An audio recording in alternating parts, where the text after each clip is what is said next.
Recording in progress. Usurp the space to be able to bridge all this technical project management, SCM gaps that are identified. Thank you. Thank you. Back to you, Acting DG.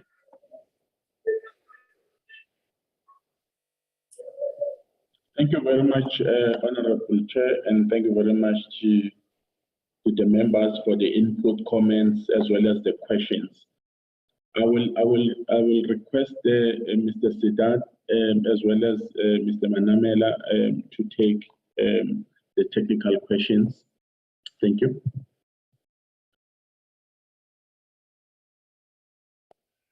Siddharth.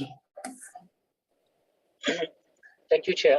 I'll start and then I'll hand over to my colleagues. I think if we start with some of the practical city questions, the honourable member who mentioned Raya Vaya, I think we agree. I think we've been noticing that since about 2014-15 that the city is relatively, well, at that stage was relatively good at building and launching new infrastructure, but not as good at maintaining and, you know, keeping up the appearance and the quality. And I think we would appreciate if we also get that feedback in writing, and we can then pass it on to the city and use that as a point of leverage as well, to even elevate it to you know, the mayor's office as well. I think we would like to get as much feedback as possible from members, and our details can be shared so that we keep the pressure on cities, because we very much have a similar monitoring role to you. And our instruments are quite blunt. So in terms of the current legislative framework, and there was a question related to that, this is a conditional grant in terms of the Division of Revenue Act. So it's a Treasury Act, which we are the transferring officer for this grant, and there are other grants in other departments or sectors. And the challenge is that the Division of Revenue Act is, as a transferring officer, we are not the implementing agent. So our job is to monitor, to track spending, track budget, track reports, allocate, make allocations. And when it comes to penalties, we can write to the city and give them 7 days to respond, whether we should withhold funds, which is more like a delay of funds in the year. And then we can also stop funds in the year. And lastly, at some point we can you get to a point where you end up suspending cities. So it's not a and then our other roles are really around support and monitoring, but legally we are in the hands of the city for executing through its own policies and procedures. With regard to eThekwini, I think we appreciate those comments. Again, spot on. The city was supposed to be running in 2016. I myself run the Comrades Marathon every year, so whenever I pass Pinetown, especially if it's a down run, because you're going through Pinetown at about 70 kilometers done, and then you're running past my unfinished or not operating My City busway and stations on Main Road, or becomes a bit depressing actually. But then you wonder why is the city not running? I think the challenge is the city has broken down in terms of its negotiations with what's called the EMTC, eThekwini Management Taxi Council, which is a combination of the different taxi regional leaderships.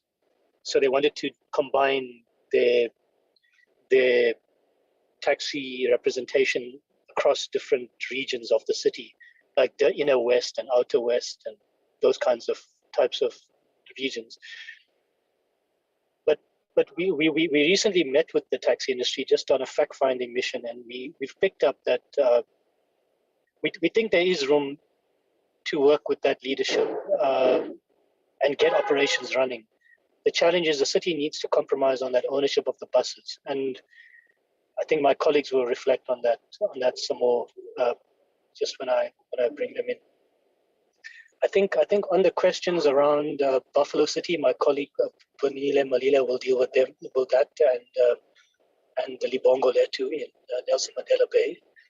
I think just on some of the points about the forum directly on IPTNs is still a proposal that we're looking for some dates with the ministry to start getting that going. So it'll be two legs. One is a more regular bilateral intervention, say with a particular city that's prioritized, let's say eThekwini, for example, just to try to get progress going and get some political impetus onto whatever's stalling, whether it's breakdown with the taxi industry or whether it's procurement or whatever it could be, and that could be ad hoc but quite regular, and then more of an annual forum, but specifically on IPTN. So currently the engagements the minister has in October are not necessarily purely IPTN related. It could be broader transport Indaba type forums, but this one would be very specifically on IPTNs, just to almost try to build a collegial sense with mayors and MMCs that they need to play a more active role. Because often we find with the turnover in municipal leadership, there's often a reticence to, I think as an honorable member mentioned, emphasize what, say, a previous administration was doing. And that's actually one of the strengths of a classical IPTN/BRT type model globally, was that if it was done properly, it should be like a proper phase should be finished within a mayoral term, because that is the ideal. So you start running within the same term of a political administration, and whereas say with a more expensive underground subway type system, those generally tend to take longer because of tunneling. They take 10 or more years. I think I've touched on those. I'll hand over to Mr. Malila. I think Mr. Skosana, our grants manager, will handle some of the questions around the 6 billion rand annual expenditure, as well as any of the total historic cumulative spending. And I think my other colleagues can also come in if there's other questions that they've noted, Amanda and Nasiba as well. I think we'll start with Mr. Malila and move on to Mr. Skosana and then to the others. Thanks. Thank you, Ibrahim, and good morning, honorable members and chairperson, and good morning to our acting DG and DDG.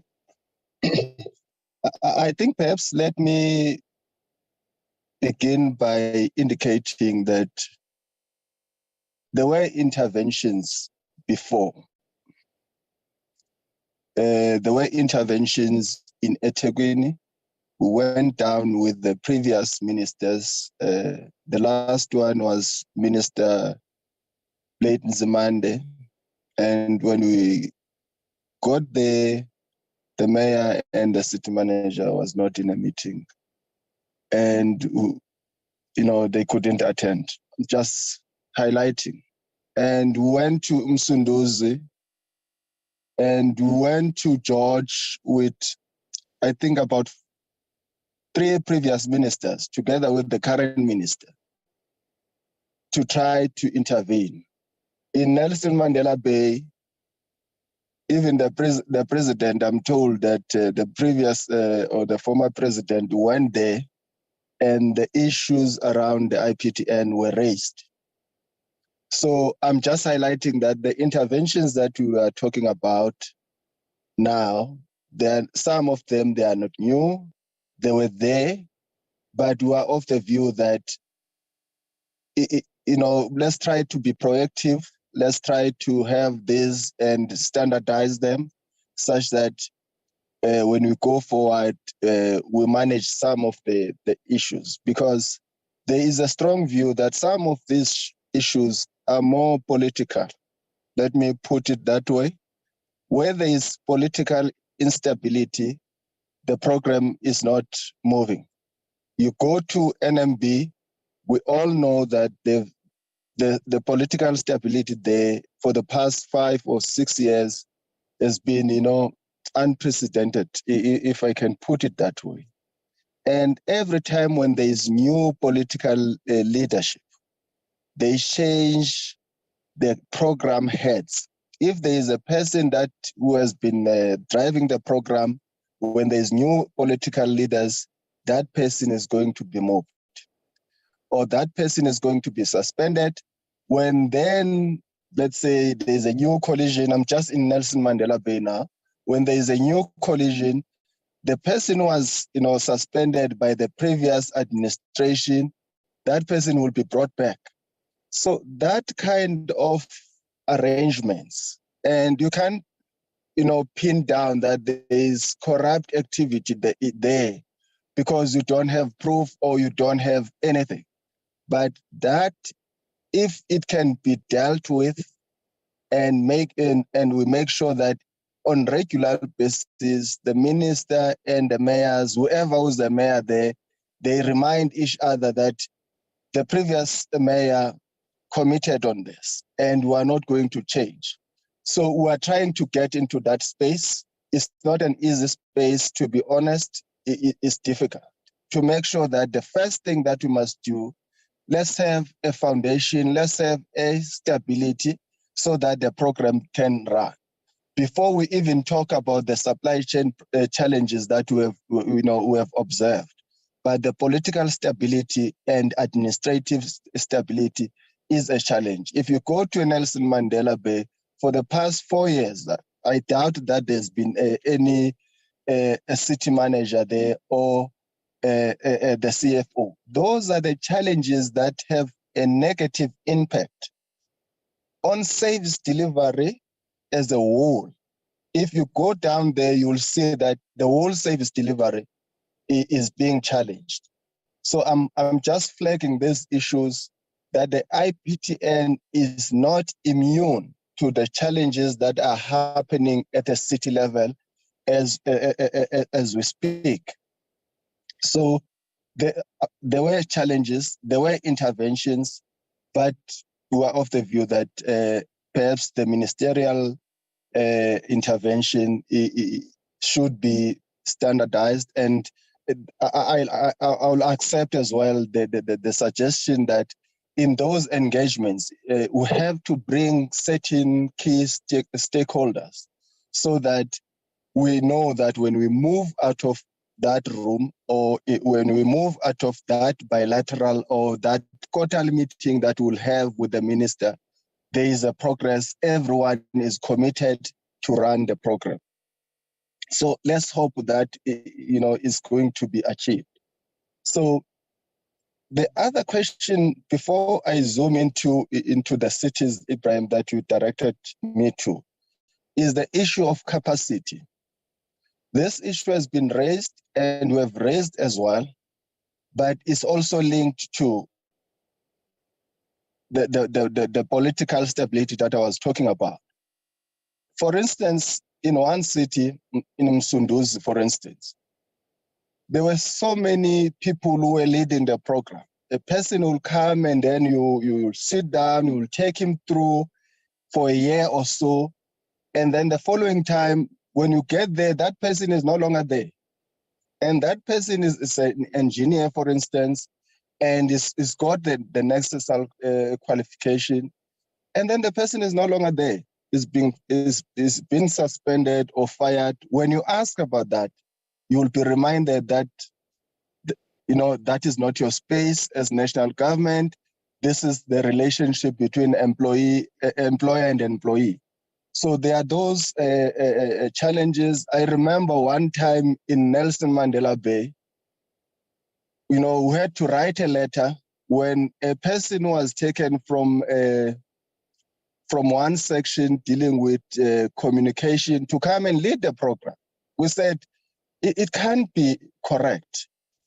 We even threatened them that we are going to stop the grant if they keep on doing that, even though legally, we couldn't. But we had to write a letter to say, if you don't review your decision and you don't provide, the reason why you took someone from communication who doesn't have the necessary qualification to come and run the program.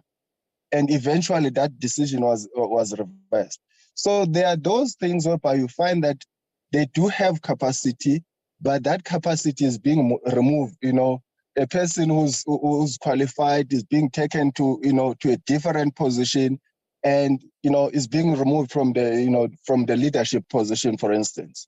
So even on the grant framework that they are using, the grant framework is saying they can use the grant fund for some capacity, more especially on program management to lead, to make sure that the program is capacitated. That is provided. But the issue here is the utilization of that capacity. When that capacity is at that level, is whether that person is being deployed at the right position, or not. So that's another challenge. You can give them capacity. If they don't want to use that capacity, they'll fire the person, suspend the person, and bring their own. And a typical example, we were asked by NMB, for instance, to help with the job description, and we did that.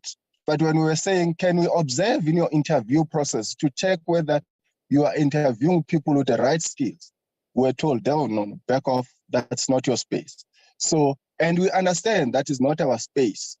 So I'm just trying to support the view that sometimes it's not about capacitation, it's about deployment and utilization of that capacity at that city level, at a city level. So for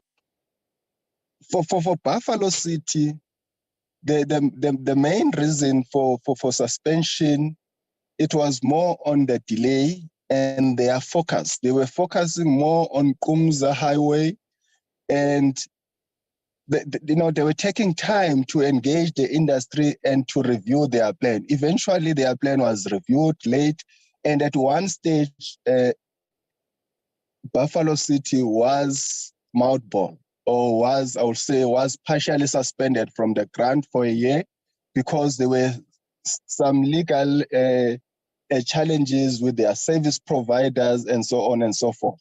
So those things led to a decision to say, they are delayed anyway, and even if they are suspended, there will be no much impact to the program, and let them go back and regroup, because the suspension was more on go back and regroup and make sure that when you come back, you are coming back better, and go and work on your foundation.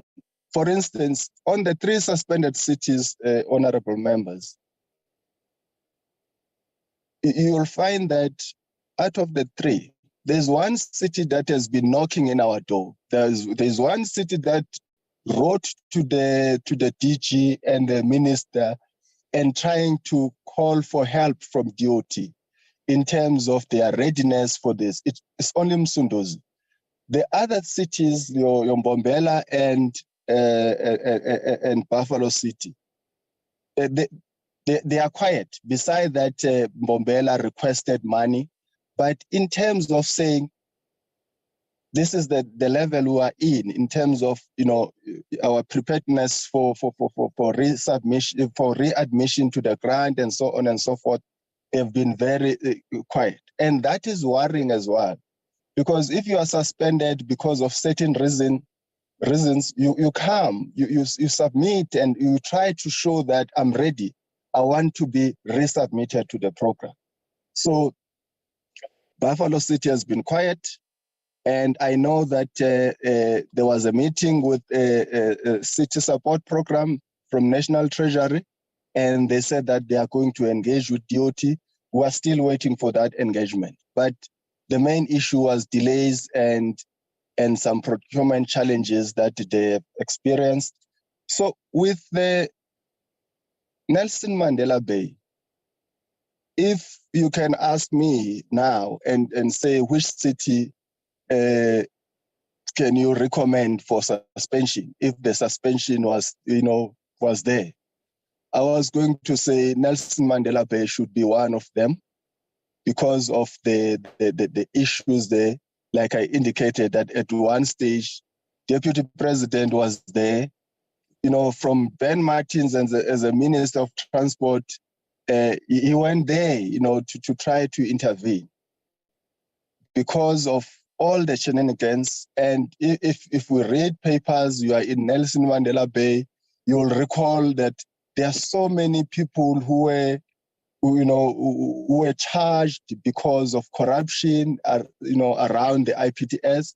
And those things, some of them were officials, some of them were consultants, and then they were colluding so that they can, use the grant for other things. And at one stage, National Treasury, institution commissioned a forensic investigation. There was a report whereby the National Treasury was saying those who were found guilty of, misusing, the grant funds must be charged. So there are certain issues in that city, and so that is linked to political instability. That is linked to political instability and administrative instability, because as we speak, like I indicated earlier on, there is no city manager, even the CFO. There's a CFO, but it took time for them to appoint a CFO. The Clare Park route is not fully operational. There are certain areas that are not being used, and even to manage the system, after the introduction, the second time when they were introducing the Clare Park route, it was carrying passengers. At one stage, they were carrying about 8,000 passengers per day. But as we speak, the numbers are around 2,000 passengers per day. And the taxis are also competing on the same route. There's poor law enforcement. At one stage, we allowed them to take a certain portion from the grant, to make sure that law enforcement is being deployed to make sure that there is no pirating along the route. But at the moment, it's not yielding the expected results. So that's NMB, and I hope they are going to turn things around. I hope this meeting with the mayor is going to help us, and I hope that the mayor won't be changing very soon, because they change mayors there now and again. So I think I've covered what I was supposed to say, Ibrahim, and the issue of saying instead of having annual, ministerial meetings with the mayors, maybe we have to consider the quarterly meetings. I think that view, is accepted, and we have to check the diary of the minister and so on and so forth. But really, we need to do that where possible. And the discussion around the strategy, I think that will be another meeting whereby then we can take you through the public transport strategy if there is a need. And yeah, I think that will be also noted, Chairperson. Thank you very much, Ibrahim, for the opportunity, and thank you, everyone. Thanks. Mr. Skosana, do you want to just touch on the suspended cities, what money they've been given, and just some of the global grant transfers and spending?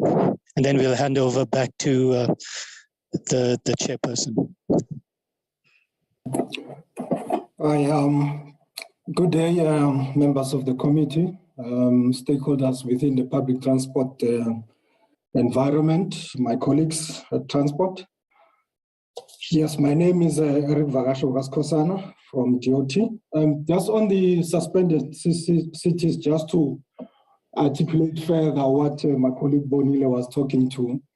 The status quo regarding those three is that regarding Buffalo City, when they were suspended from the 2020-2021 financial year or MTF period, they remained with about 71 million of their 1920 funds, which they had said, writing back to the transferring officer to say it will be adequate for them to complete the infrastructure works on the Kumza freeway, which they wanted to run their operations over.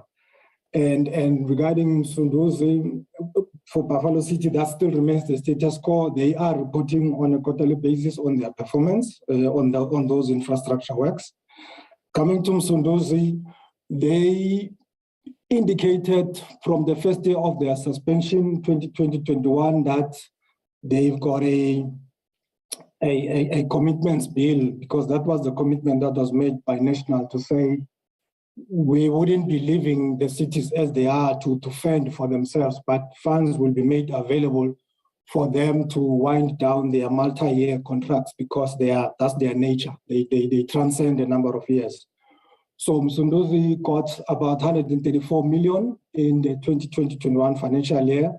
They've been completing their works using those funds. And recently in this past financial year, national 21-22, they requested an additional 11 million as a shortfall on their initial 134, which was granted. So they are well financed in terms of them finishing up their works. And in the recent trip that we accompanied the PCOT into Msunduzi, there was an indication that yes, those funds will be enough, and they are about to wrap up their infrastructure work. So if members of the committee are perhaps concerned about service delivery not being provided for, there isn't. It seems, in fact, the way things are, because of the in-year reallocations that the cities have got, there was a seamless implementation of the programs in terms of the infrastructure works and whatever works that they've contracted themselves into. So there is no impact on service delivery because they get those in-year reallocations, which are reallocations from the stopped funds, from the less or unsatisfactory performing cities that are currently in the grant, the 10. Now, coming to Mbombela, Mbombela was also supposed to give the transferring officer a credible commitment schedule based on their multi-year contracts, in similar to Msunduzi in the 2020-21 financial year. However, they delayed to do that.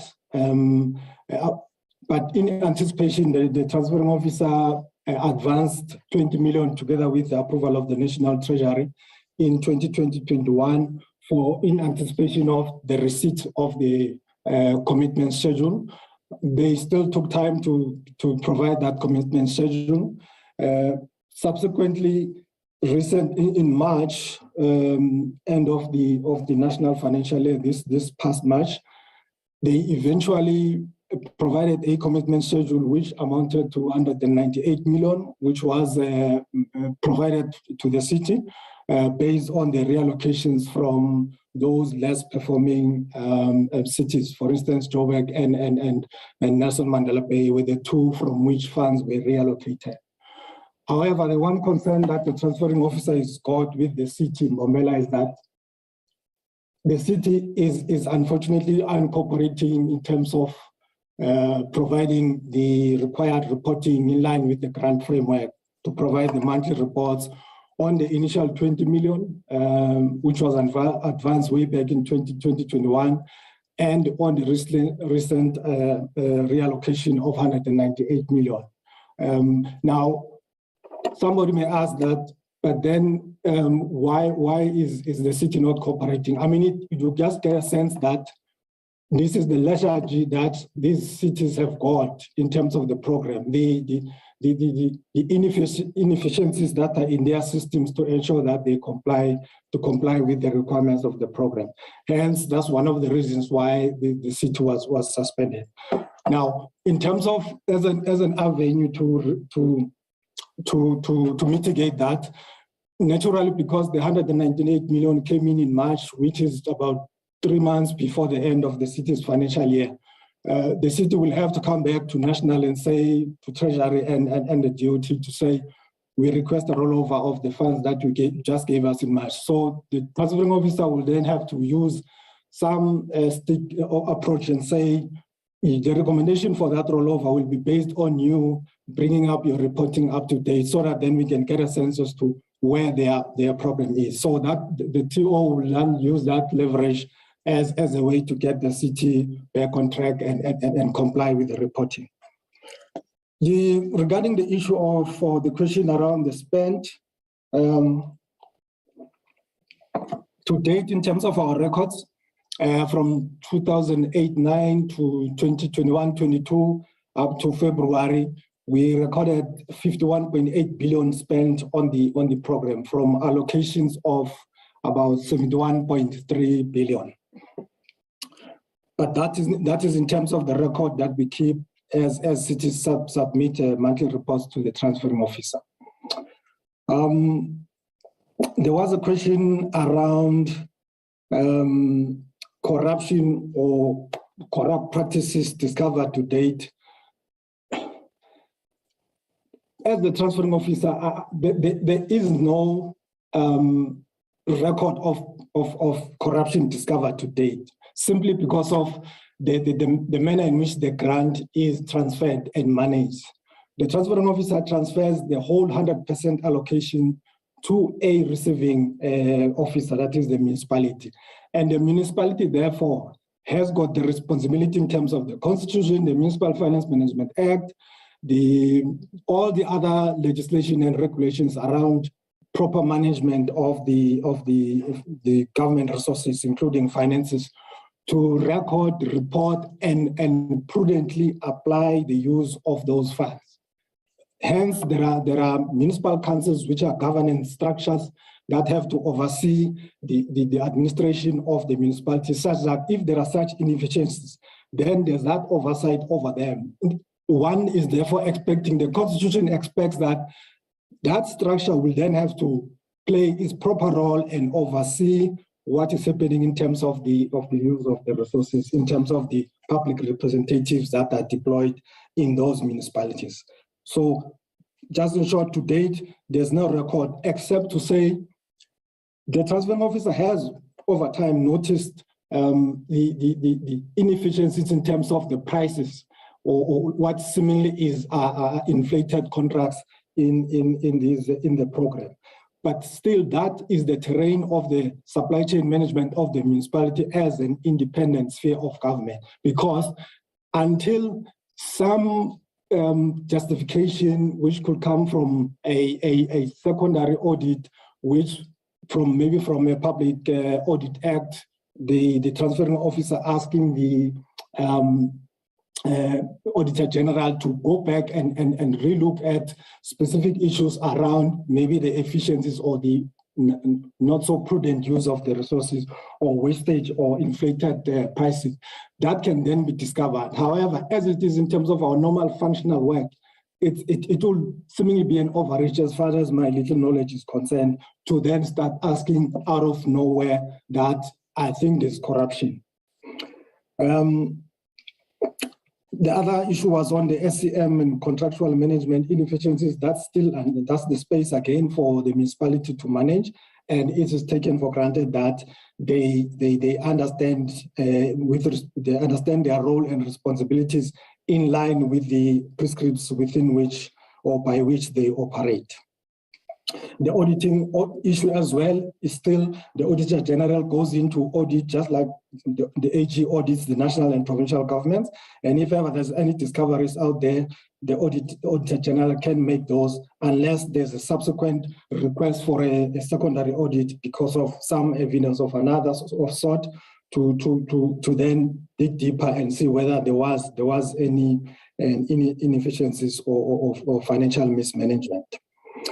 Regarding the proper plans, whether municipalities are running or apply or running these systems through plans, yes, the PTNG framework provides a criteria wherein cities apply based on a business application and the financial appendixes, which is the Appendix 3, which provides a 12 or 15-year time period within which the financials are then estimated or costed. I think the final one will be capacitation of MUNIX to improve performance.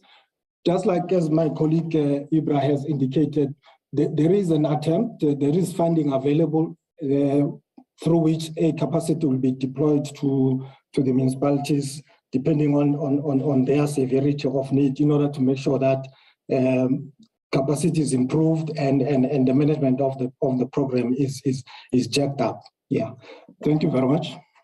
That's my lot.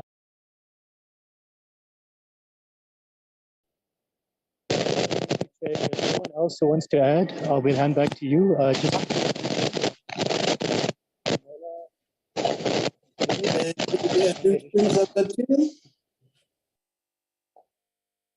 Can we agree that then the team responded and checked from the honorable members? Are there any follow-up questions? I see 2 hands. Honorable, I see, is that an old hand team?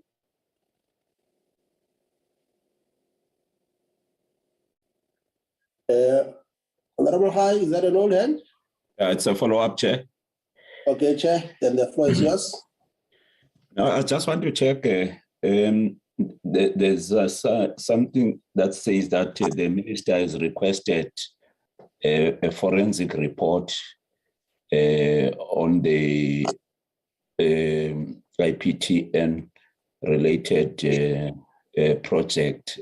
I don't know, Chair, if I'm pronouncing the name correctly. Haweng in Free State. If I can get a response with regard to the.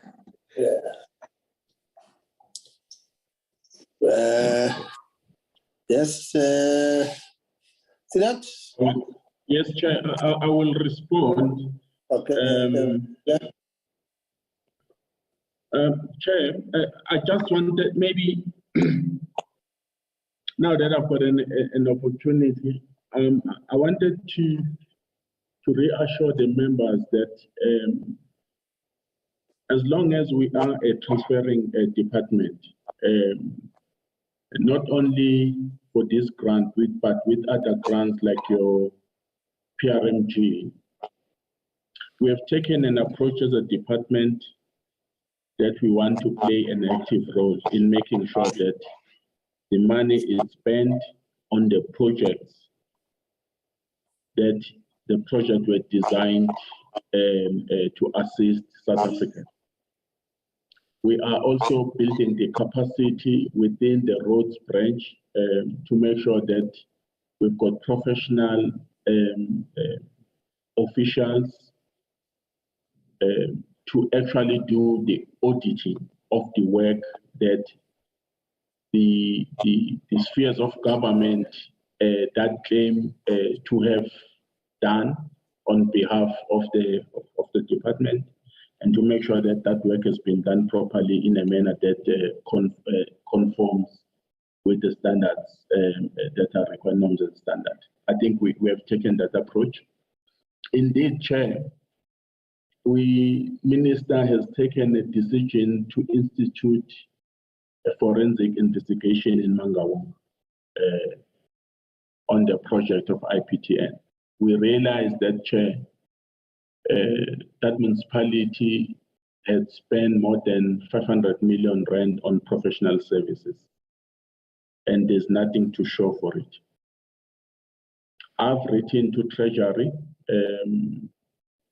in April, towards the end of April, it was not the first week of May, requesting the intervention as we are required to report to Treasury so that Treasury can appoint the forensic service provider. We've been promised, Chair, by Treasury last week that by the end of this week, they would have appointed the service provider that is going to look at the issues in Mangaung. Over and above that, we have dispatched one of our senior officials to go and assist as we were requested by Mangaung that we must beef up the capacity on transport matters. So there's a chief director that has been requested to go and assist there. We'll make sure as well, Chair, that the opening remarks are made available to the secretary of this committee so that they can be made available to the honorable members. And we'll wait your guidance, Chair. Honorable Ray requested that he be given either a document or we come back to present the strategy of IPTN. So we'll get guidance from you as which approach will be will most suit the members of the select committee. Thank you very much, Chair. Thank you, Acting DG. You will definitely get an invite to come and make a presentation on the strategy as requested.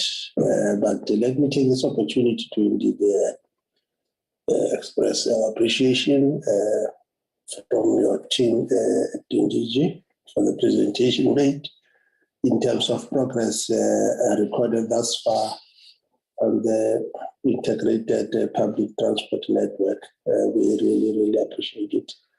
I think for now, let's then take this opportunity to allow you to take a retreat as we continue with our in-house job.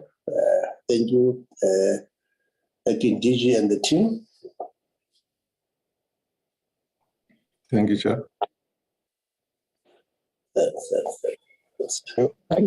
Thank you, Chair. Thank you. Let's then, honorable members, deal with the minutes. We have. I think it's a set of five minutes. We just need to adopt is the 23rd, the 23rd of March, the 20th of April, the 3rd of May, the 11th of May, and the 18th of May. These are the minutes that we need to adopt to deal with. Committee Secretary. Thank you, Chairperson. I will request Enrico to file the minutes.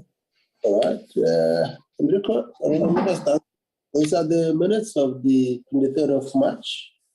I want to believe that members had ample opportunity to go through the minutes.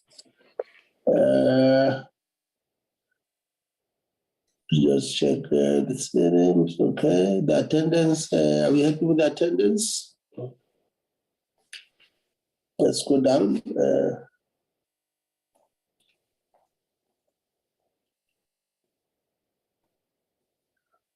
It was the backlog of the presentation by Department of Transport on the backlogs in the renewal of license. That's the item that we dealt with.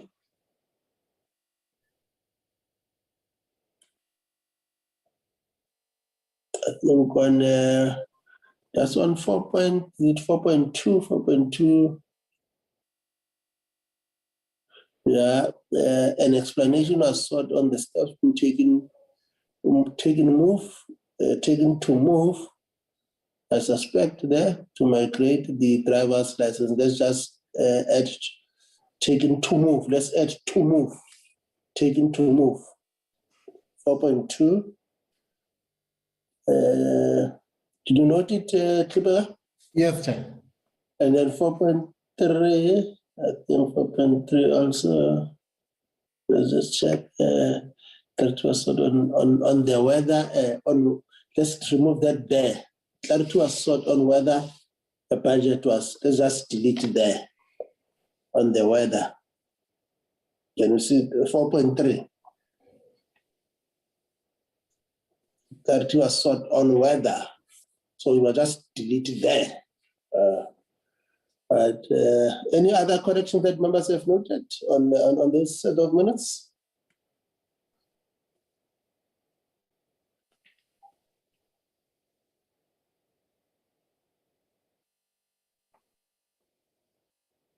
Then we also then 5, these are the minutes that we dealt with.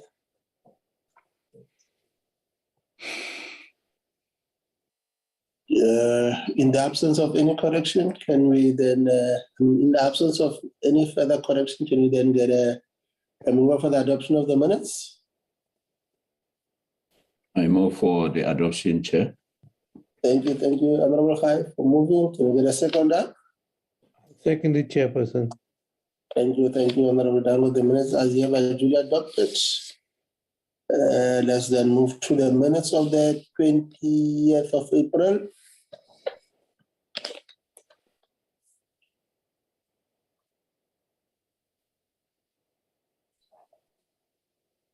So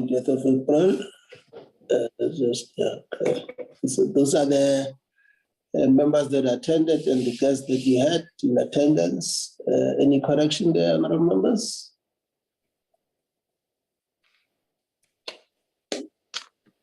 Let's go to the body.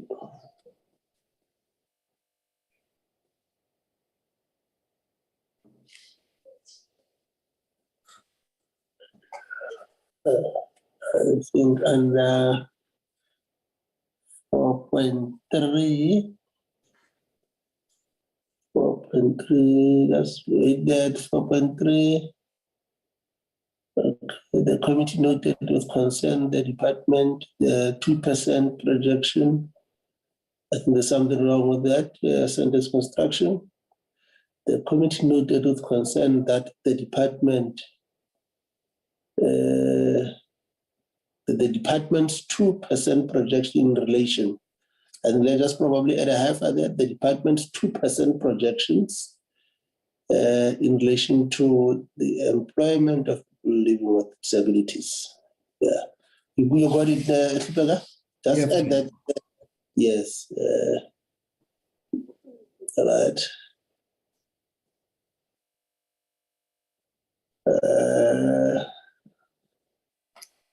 Any further correction from members? They might have noted. In the absence of none, can you then get a move for the adoption of the minutes of the 20th of April that dealt with the Chairperson? Yes, brother. On the last part, with regard to the the report on the Enrico, can you just open the minutes again? Play the minutes. The 20th of April, the public works one, APP and the strat plan. Yes. Yes, I wanted to talk about the report on the regulation level 6A. Yes. Yes, we attempted to adopt this report in our previous, and there was no quorum. So this report, Chairperson, will be adopted in the meeting on the 15th of June. Okay, no, great. Let's know that. All right, thank you for raising that matters arising point.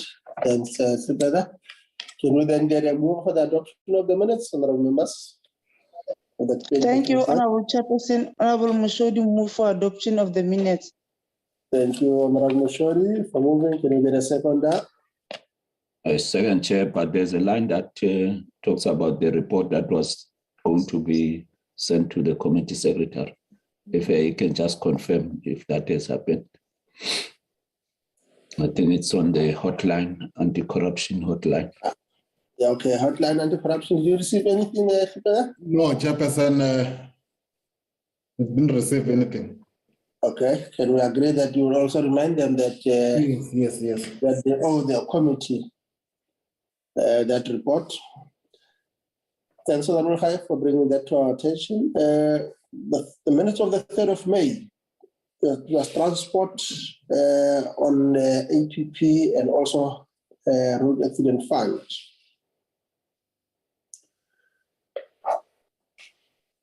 Those are the members that were in attendance, and also apologies that were noted. And then the guest from the department and the road accident fund.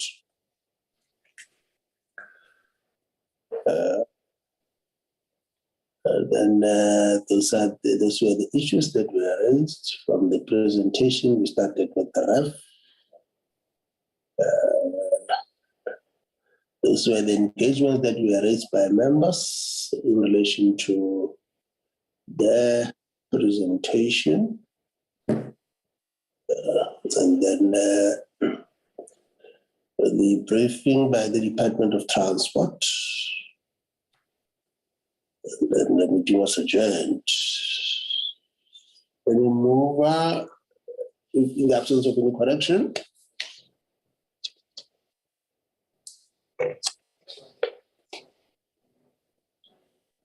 Is there any corrections to be made? I'll move subject correction, Chairperson. I think you apologize for that, Honorable Dango.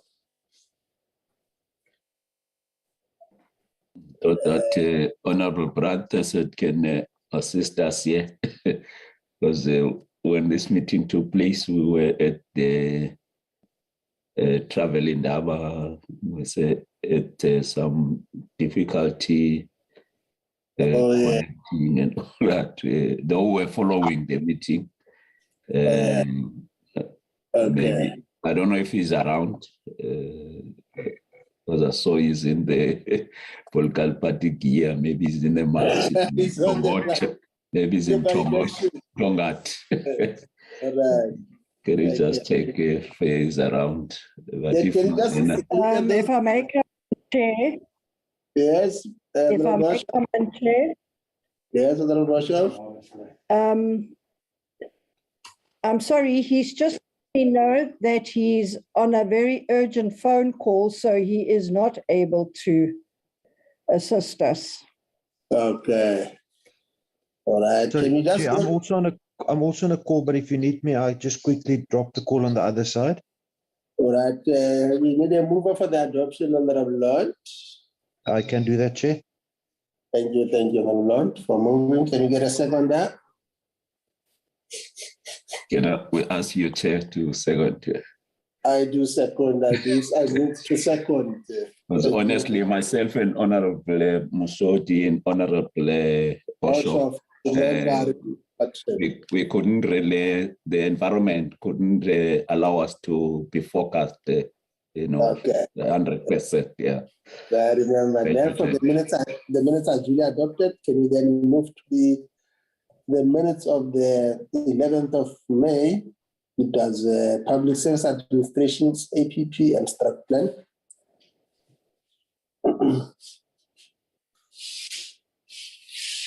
Those are the committee members that attended. Apologies presented, and then the guest in attendance.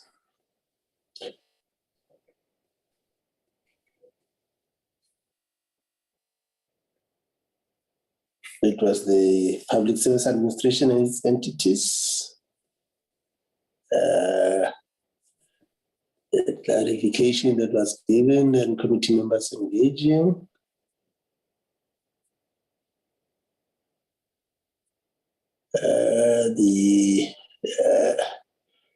I think on the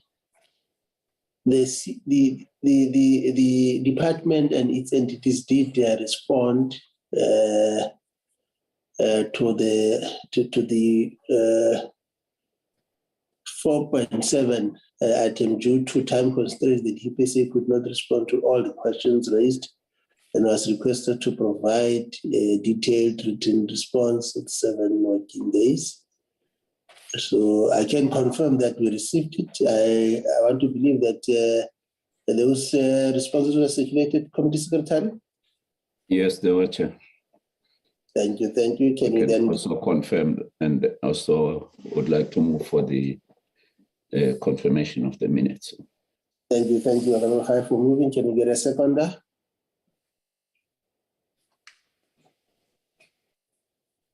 It's Honorable Boshoff. I move that we second the proposal. Thank you, Honorable Boshoff. The minutes are therefore duly adopted of the 11th of May. Can we then move to the minutes of the 18th of May, where we were considering and adopting the budget vote reports? Those were the members that were in attendance.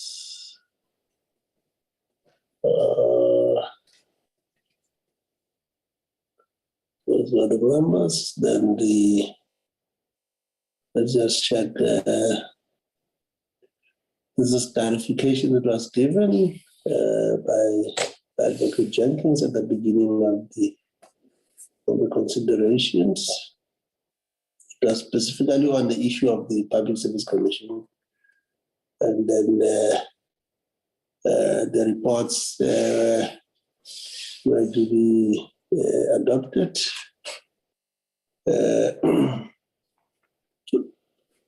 Honourable members, can we then get a move of the adoption of the minutes of the 18th of May? It's a true reflection of what I've heard. Thank you, Chair. Honorable Mushodi, move for adoption of the minutes. Thank you, Honorable Mushodi, for moving. Can we get a seconder? I second, Chair. Thank you, Honorable High, for seconding. And that a move to second. Honorable members, finally brings our meeting to an end. Allow me to take this opportunity to express a word of gratitude to all of you for ensuring that this meeting of the State Committee of Transport, Public Works and Infrastructure and Public Service Administration indeed becomes a success. It has been a hectic 2 weeks for us as a committee, but we are getting there, and we always rely on our... Chairperson? Yes, Kubega? I see the Deputy Minister, she's already logged in now. Okay, all right. Yep. The DM? Good morning, Chair, Honorable How Chair, are you? members. I'm fine, and yourself? All right. We understand that the minister had a serious challenge of load shedding. But however, we had an opportunity to entertain your team. It was led by the acting DG on the presentation on the integrated public transport network. We had a good meeting with them. And once we are done, we were able to excuse them at DM, but we fully appreciated the circumstances around which the DM could not join us. We have just finished now with our minutes, which inevitably brings our meeting to a closure. So as you were logging in, I was expressing a word of gratitude to our members and yourself too now for joining us, Honorable DM. But of course, one word maybe probably to the members, just because I definitely sure you wanted to have a one or two with us. No, thank you, Chairperson. I think our apologies were extended to the standing committee. I apologize again. I thought maybe the meeting is still continuing. And just that I could just join, but it's okay, Chair. We will definitely get contact with the acting DG and hear what the issues are that were raised by the honourable members, and we will definitely take counsel from yourselves, but also ensure that we try to implement whatever within the constraints of budget and, of course, the fact that we transfer to municipalities, and sometimes they don't do as expected, but we're trying to move on with the project. Thank you very much, Chair, and my apologies and our apologies for not being able to lead, but we ensured that at least the senior person, such as the acting DG, in our absence, leads the delegation. Thank you, Chair. Thank you, DM, for those encouraging words. Indeed, we are looking forward to our next engagement. We had agreed that there will be a need to present the strategy of the integrated public transport network. That's what we agreed upon. So in our future engagement, we'll be looking forward to you, to the DM and the ministry to lead that charge.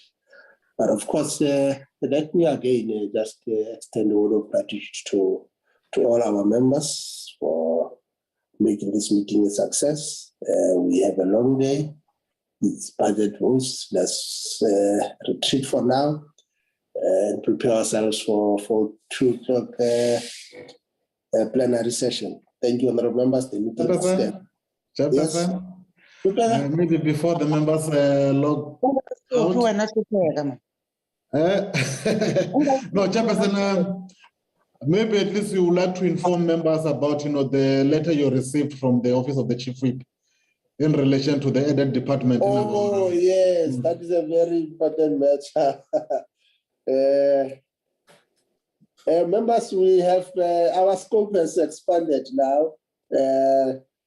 We have received planning and monitoring, which means our workload is also increasing, but we will definitely then have an engagement with the team, particularly around. It means we're going to definitely need an extra researcher. I don't know whether we'll be able to have it. What is the arrangement? Chairperson, that one we can discuss after the meeting. Outside. Yeah, but I think let's then I think get me in touch with the relevant person so that we can have those discussions. Chair? Yes, Honorable High. Can I suggest that perhaps we have a first meeting with the department so that we have an understanding what they are all about before we engage as if we engage in normally with the department that we know, because we don't know it because we've never engaged with it. Let's first invite them. It's kind of like an induction or workshop, so that we understand the issues that they deal with. Yeah. Brilliant idea. Can we then ensure that it is included in our program further? We'll do so, Chair. Thank you. Honourable members, the meeting now stands adjourned. Let's adjourn to prepare ourselves for plenary. Thank you. There's a chairperson's meeting. Don't forget, Chair. Oh, hey, that was good. Thanks. Sure, thanks. Goodbye. Thank you. Thank you so much. Right.